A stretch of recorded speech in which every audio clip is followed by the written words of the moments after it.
Salut à tous, alors aujourd'hui on se retrouve pour une vidéo tutoriel de la configuration de la SFML avec Visual Studio. Alors dans un premier temps il faut télécharger la SFML, il suffit d'aller sur le site officiel, ensuite télécharger, dernière version, et il faut télécharger la version qui correspond à la version de Visual Studio qu'on utilise. Pour ma part, c'est Visual C++ 14, la version 2015. On télécharge.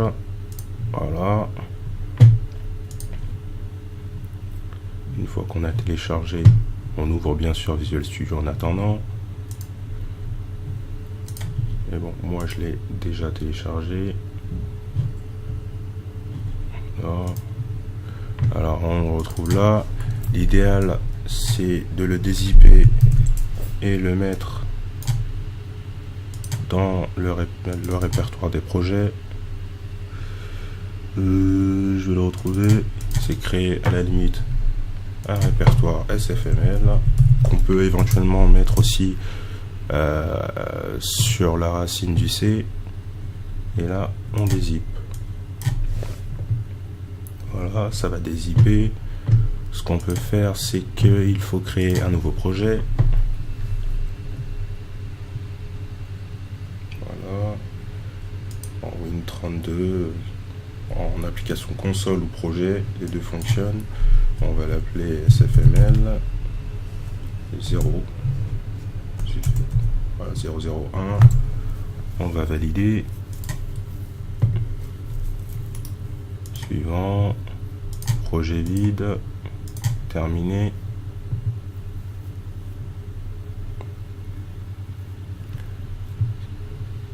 On attend le chargement qui est un peu long. Voilà.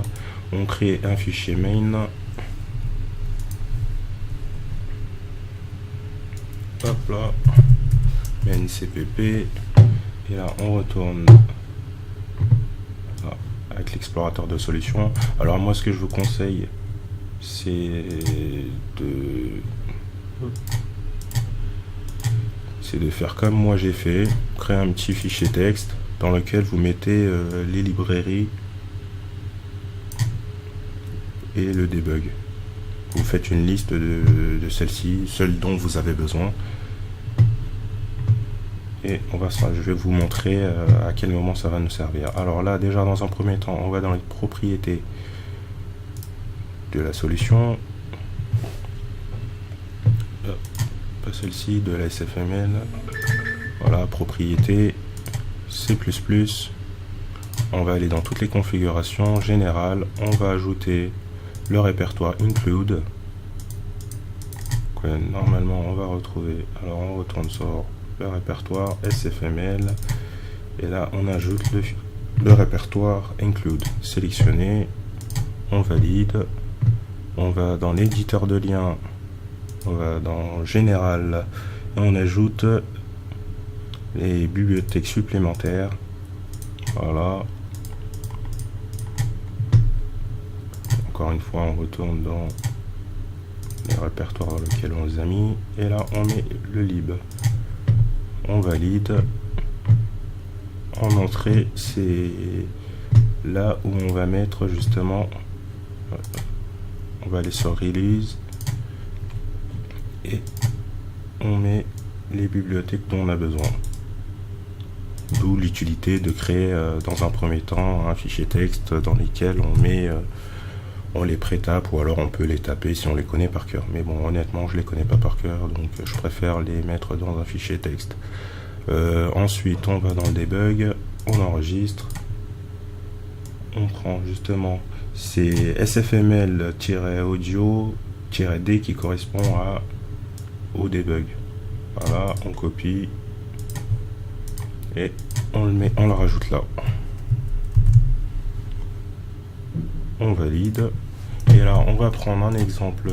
Oulala, TeamSpeak s'est lancé tout seul. Désolé, c'est un petit fail. Alors on va prendre l'exemple qu'on retrouve sur les sites officiels et là on colle Et petite dernière chose qu'il faut faire,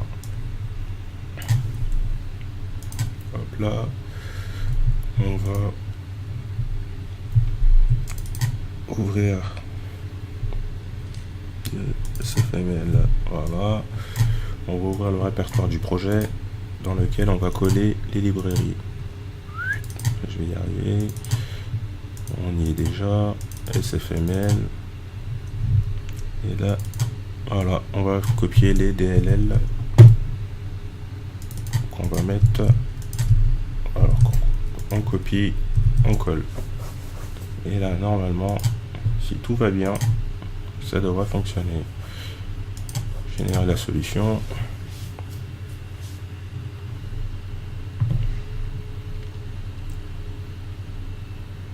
Génération réussie, on débug.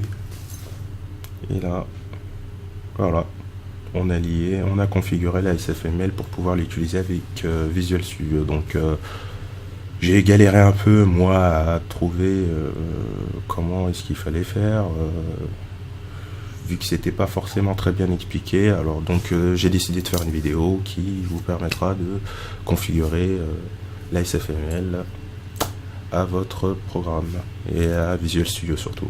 Donc si vous avez des questions, n'hésitez pas, laissez un petit commentaire. Si vous n'avez pas aimé, vous pouvez aussi mettre un pouce vers le bas, mais bon, je préférerais le pouce vers le haut.